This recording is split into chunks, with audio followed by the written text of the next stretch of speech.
নন মুসলিম বলে আমাকে বিয়ে করা হয়েছে, আমাকে এখান থেকে উদ্ধার করা হোক। আমি যদি এখানে আর কিছুদিন থাকি তাহলে ওরা আমাকে মেরে ফেলবে। যেহেতু চাইনিজ 2 লাখ টাকা আমি তাকে দিতে পারবো তাহলে সে আমাকে ছেড়ে দেবে। ভালোবাসা চায়, আর সে ভালোবাসার টানে সুদূর চীন থেকে বাংলাদেশে ছুটে এসেছিলেন বৌদ্ধ ধর্মের যুবক ফ্যানবেজ। বছরখানেক আগে মুসলিম ধর্ম গ্রহণ করে কিশোরগঞ্জের তরুণী অনামিকাকে বিয়ে করেন তিনি। এরপর চীনে নিয়ে যান স্ত্রীকে, কিন্তু অনামিকা হয়তো ভাবতেও পারেননি ভাগ্যের এমন নির্মম পরিণতি অপেক্ষা করছে তার জন্য। চীনে প্রথম কয়েকদিন সব ঠিকঠাক থাকলেও স্বামীর আসল রূপ প্রকাশ হতে দেরি হয়নি। মুসলিম ধর্ম পালনের পরিবর্তে অনামিকাকে উল্টো বৌদ্ধ ধর্ম পালনের জন্য চাপ দেওয়া শুরু করেন স্বামী ফ্যানবেজ। আর এতে রাজি না হওয়াতে শুরু হয় তার উপর প্রতিনিয়ত পাশবিক নির্যাতন। এখানে সব করতে গিয়ে আমাকে অনেক মারধর করতেছে, তো আমি কোনো প্রমাণ রাখতে পারি নাই। আমাকে কালকে অনেক মারধর করেছে, দেখেন মানে আমার চোখ টক নাক টক ফুলে গেছে, দেখেন চোখ টক নাক টক ফুলে গেছে। আজকে সকালে মারার পর আমি অজ্ঞান হয়ে যাই। চীনের হুনান প্রদেশের চেনজো শহরের এক কোণে এভাবে প্রতিনিয়ত পাশবিক নির্যাতনের শিকার হচ্ছেন ভালোবেসে বিয়ে করা অনামিকা। সম্প্রতি চরম গোপনীয়তার সাথে বাংলাদেশের গণমাধ্যমের সঙ্গে যোগাযোগ করে তিনি তার অসহায়ত্বের কথা জানিয়েছেন। তিনি অভিযোগের সুরে জানান, ভালো নেই তিনি। চীনে যাওয়ার পর থেকে তিনি নিরবিচ্ছিন্ন নির্যাতনের শিকার হচ্ছেন। গণমাধ্যমকে পাঠানো ভিডিও বার্তায় অনামিকা সেই নির্যাতনের ভয়াবহ দৃশ্য বর্ণনা করেছেন, যা শুনে স্তম্ভিত হতে হয়। আসসালামু আলাইকুম, আমি চায়না থেকে বলতেছিলাম। আমার চায়নাতে বিয়ে হয়, আমি চাইনিজ বিয়ে করি। তো যাকে আমি বিয়ে করি তার সাথে আমার অনলাইনে পরিচয়।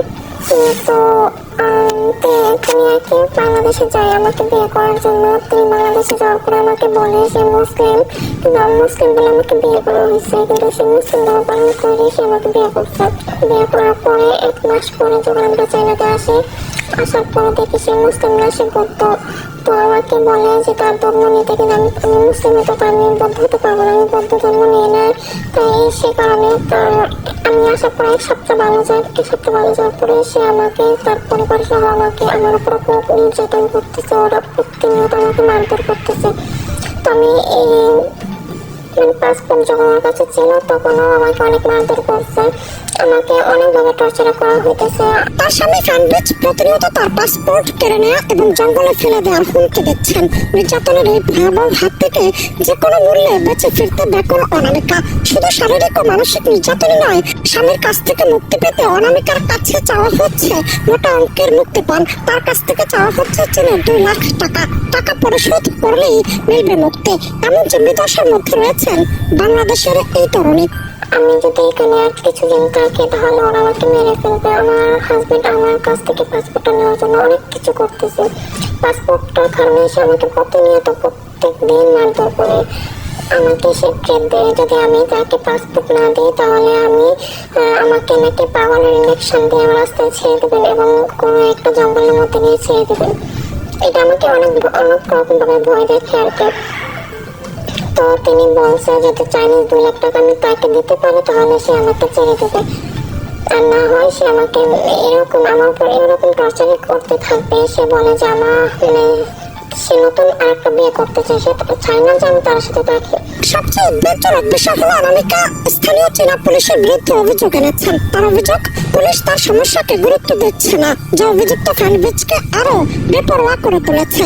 বিদেশে একজন বিদেশি নাগরিকের এমন অসহায়ত্ব আন্তর্জাতিক রীতিনীতি এবং মানবিকতার উপর প্রশ্ন তুলেছে। প্রেমের পরিণতিতে এমন ভয়াবহ নির্যাতন এবং জিম্মি দশা তা বাংলাদেশের সামাজিক যোগাযোগ মাধ্যম এবং জনমনে ব্যাপক আলোড়ন সৃষ্টি করেছে। অনামিকার উপর ঘটে যাওয়া এই ন্যাক্কারজনক ঘটনায় দ্রুত কূটনৈতিক পদক্ষেপ নেওয়া জরুরি বলে মনে করছেন অনেকে। অনন্ত হাসান মাসুদ, বাংলা টিভি।